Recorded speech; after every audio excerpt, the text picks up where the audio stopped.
Bond scheme రద్దు, అవి రాజ్యాంగ విరుద్ధం అంటూ సుప్రీం తీర్పు, వెంటనే ఆపివేయాలంటూ ఎస్బీఐకి ఆర్డర్. ఇప్పటికే జారీ చేసిన వాటి వివరాలు కోరిన బెంచ్ మార్చి 31లోగా వెబ్సైట్ లో ఉంచాలంటూ ఈసీఐకి సూచన. సిజేఐ నేతృత్వంలోని 5 జడ్జీల రాజ్యాంగ ధర్మాసనం తీర్పు అంటూ దండం పెట్టాలి సుప్రీంకోర్టుకు. నిజంగా ఎంత గొప్ప మాట అంటే ఇది.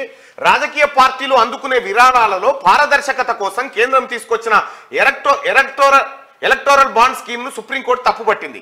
పారదర్శకత కన్నా గోప్యత ఎక్కువ ఉందని, విరాళాలు ఎవరికి ఎంత ఇస్తున్నారనే వివరాలు తెలియడం లేదని వ్యాఖ్యానించింది. ఇది రాజ్యాంగం భారత పౌరులకు కల్పించిన భావ ప్రకటన స్వేచ్ఛ, సమాచారం తెలుసుకునే హక్కులకు విరుద్ధంగా ఉందని బెంచ్ పేర్కొంది. ఈ క్రమంలో ఎలక్టోరల్ బాండ్ల జారీని వెంటనే నిలిపివేయాలని స్టేట్ బ్యాంక్ ఆఫ్ ఇండియాను ఆదేశించింది. ఈ మేరకు సుప్రీంకోర్టు ప్రధాన న్యాయమూర్తి జస్టిస్ జీవై చంద్రచూడ్ ఆధ్వర్యంలోని 5 జడ్జీల రాజ్యాంగ ధర్మాసనం గురువారం చారిత్రాత్మక తీర్పు వెలువరించింది. రాజకీయ పార్టీలకు విరాళాలు ఇచ్చిన వారి పేర్లను రహస్యంగా ఉంచడం అంటే ఇన్కమ్ ట్యాక్స్ యాక్ట్ ను దుర్వినియోగం చేయడమే. కంపెనీలు ఇచ్చే విరాళాలు పూర్తిగా క్విడ్ ప్రోకో ప్రయోజనాలకు దోహదపడేలా ఉంటాయి. కంపెనీలు ఇచ్చే విరాళాలను తప్పనిసరిగా ప్రజలకు చెప్పాలి. రాజకీయ పార్టీలు ఎన్కాష్ చేసిన ప్రతి ఎలక్టోరల్ బాండ్ వివరాలను ఈసీఐకి తప్పనిసరిగా వెల్లడించాలని చెప్పి సుప్రీంకోర్టు చెప్పింది. అసలు ఈ ఎలక్టోరల్ బాండ్ లేనిది దీని వెనకాలండే మతలబ్ ఏంది? ఒకసారి బోర్డు పెట్టాను. ఈ ఎలక్టోరల్ బాండ్స్ ఏంటివి, దీని వెనకాలండే మాయాజాలం ఏంది, దీన్ని రాజకీయ పార్టీలు ఎట్లా దుర్వినియోగం చేస్తా ఉన్నాయి, దీని ద్వారా ఎవరు లాభపడతా ఉన్నారు, ఎవరు నష్టపోతా ఉన్నారు, ఈ అంశాన్ని ఒక్కసారి చూద్దాం.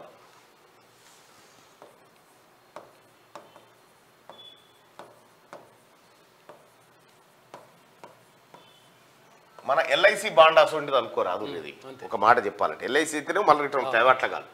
ఇవి కార్పొరేట్ కంపెనీలు ఉన్నాయి, అంబానీ, అదానీ, మేఘా, గ్రీన్కో,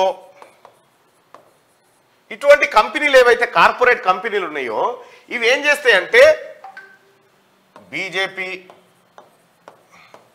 కాంగ్రెస్, బీఆర్ఎస్ ఇక ఇతర పార్టీలు ఉన్నాయి కదా, పొలిటికల్ పార్టీలు. ఈ పార్టీలకు ఏం చేస్తాయంటే వీళ్ళ కంపెనీల నుంచి పైసలు ఇస్తారు. పైసలు ఎట్లా ఇస్తారు? మీ పార్టీ ఎన్నికల్లో పోటీ చేస్తుంది కదా, మీ పార్టీ ఖర్చుల కోసం ఇగో నేను 1000 కోట్లు ఇస్తున్నా అని అంబానీ చెప్తాడు. 1000 కోట్లు. అయితే ఈ 1000 కోట్ల రూపాయలు ఈయన అకౌంట్ నుంచి ఆయన అకౌంట్ కు డైరెక్ట్ ట్రాన్స్ఫర్ అయ్యేటట్టు కాదు. విషయం ఏంటంటే SBI, state bank of India దగ్గర బాండ్స్ ఉంటాయి, ఎలక్టోరల్ బాండ్స్ అనేటివి ఉంటాయి, కాగితాలు. ఆ కాగితాలని అంబానీ కంపెనీ పోయి ఇగో నాకు ఒక 1000 కాగితాలు కావాలని కొంటాడు. ఎవరి పేరు మీద కావాలి కాగితాలంటే ఈ కాగితాలు బీజేపీ వాళ్ళకు పోయేటాడు చూడు. ఈయన 1000 కొనంగానే ఏం చేస్తారంటే ఇవి 1000 కోట్లు అయి ఉంటాయి. ఈ 1000 కోట్లు తీసుకొచ్చి బీజేపీ బ్యాంక్ అకౌంట్ లో జమ చేస్తుంది ఎస్బీఐ. ఎవరేసిరో తెలియదుగా, ఎందుకు వేసిరో తెలియదు. ఈ 1000 కోట్ల రూపాయలు తీసుకున్నటువంటి Bharatiya Janata party, Congress party, BRS party ఏం చేస్తాయి? అదానికి ఓ తాన భూములు కావాలి, అదానికి ఒక ఇంకేమైనా కావాలంటే ఈజీగా చేసి పెడతాయి అన్నట్టుగా. ఇది క్విడ్ ప్రోకో. క్విడ్ ప్రోకో అంటే నేను నీకు పైసలు ఇస్తా, నువ్వు నాకు పని చేసి పెట్టు, అంతే. ఇది క్విడ్ ప్రోకో అంటారు. ఈ రకంగా ఈ ఎలక్టోరల్ బాండ్ అనేది రీసెంట్ గా తీసుకొచ్చారు. దీని ద్వారా ఇప్పుడు భారతీయ జనతా పార్టీ దగ్గర 6000 కోట్ల రూపాయలు జమ అయినాయి. 6000 కోట్ల రూపాయలు జమ అయినాయి. కేసీఆర్ దగ్గర 1000 కోట్ల రూపాయలు జమ అయినాయి టీఆర్ఎస్ పార్టీ దగ్గర. ఇట్లా కాంగ్రెస్ పార్టీ దగ్గర కూడా కొంత అమౌంట్ జమ అయింది, ఆమ్ ఆద్మీకి జమ అయింది. ఈ పార్టీలన్నీ, రాజకీయ పార్టీలన్నీ దొంగతనంగా కంపెనీల దగ్గర వసూలు చేస్తున్న డబ్బు ఇది, అంతే. అయితే దీన్ని సుప్రీంకోర్టు ఏం చెప్పింది? 5 సభ్యుల ధర్మాసనం, అందులో ముఖ్యంగా చీఫ్ జస్టిస్ ఆఫ్ ఇండియా వాళ్ళంతా కూడి ఇది తప్పు, ఇది ఇన్కమ్ ట్యాక్స్ యాక్ట్ ను దుర్వినియోగం చేస్తుంది, ఇన్కమ్ ట్యాక్స్ చట్టాలను దుర్వినియోగం చేస్తుంది, భావ ప్రకటన స్వేచ్ఛ. ముఖ్యంగా దీనివల్ల ఆర్టికల్ 19 ఎలక్టోరల్ బాండ్ల ద్వారా ఏం జరుగుతుంది? కంపెనీలు, రాజకీయ పార్టీలు,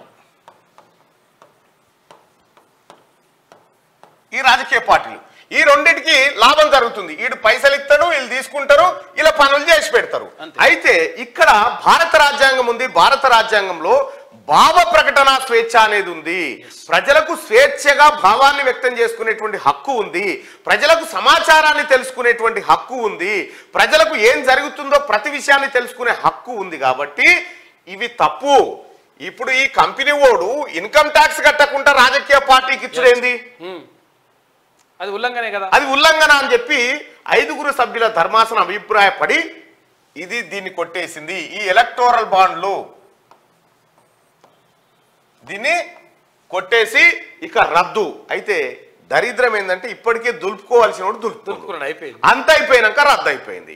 ఇప్పుడు మిగతా పార్టీలు ఏవైతే ఉన్నాయో, కాంగ్రెస్ లేకపోతే అధికారంలో లేని పార్టీలు ఏవైతే ఉన్నాయో వాటికి అందకుండా అయిపోయింది.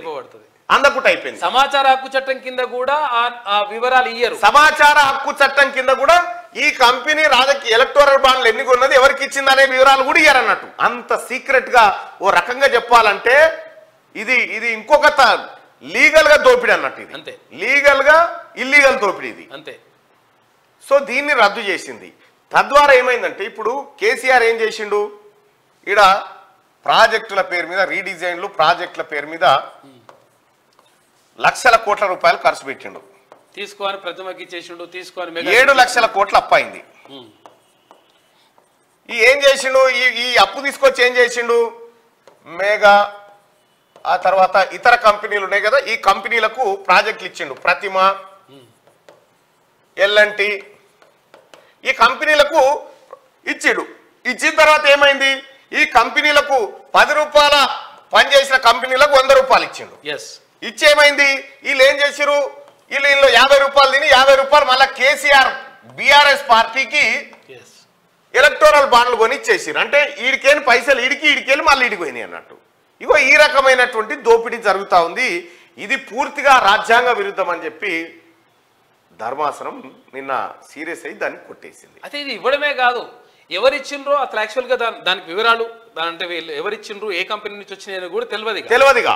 అంత సీక్రెట్ గా మెయింటైన్ చేసేటువంటి ఒక కార్యక్రమం. ఇట్లా ఈ రకంగా దోపిడీ జరుగుతూ ఉందని చెప్పి నిన్న భారత రాజ్యాంగ సుప్రీంకోర్టు ధర్మాసనం సీరియస్ అయింది. ఇక బాండు వివరాలు ఈసీఐకి తప్పనిసరిగా వెల్లడించాలి. ఎలక్షన్ కమిషన్ తెలవాలి, ప్రతి సామాన్య పౌరుడికి తెలవాలి. దేశంలో ఏ కంపెనీ ఏ దానికి ఎందుకు విరాళం ఇచ్చింది, దానివల్ల అందుకు పొందిన ప్రయోజనం ఏందనేది. ఎవడన్నా పుణ్యానికి పైసలు ఇస్తాడా? అంతే. ఎవరు మన అంబానో అదానో లేకపోతే గ్రీన్ కోనో ఇంకోటో మన్నో మశానమో వీళ్ళందరూ ఎందుకు ఇస్తారు పార్టీలకు పైసలు అనంటే ఆ పార్టీల ద్వారా ఆ వ్యక్తుల ద్వారా ప్రయోజనాన్ని తిరిగి పొందడం కోసం చేస్తాయి అన్నట్టు. సో ఎలక్టోరల్ బాండ్ స్కీమ్ రద్దు అంటూ అవి రాజ్యాంగ విరుద్ధం అంటూ సుప్రీంకోర్టు తీర్పునిచ్చింది. వెంటనే ఆపివేయాలంటూ ఎస్బీఐకి ఆర్డర్ ఇచ్చింది.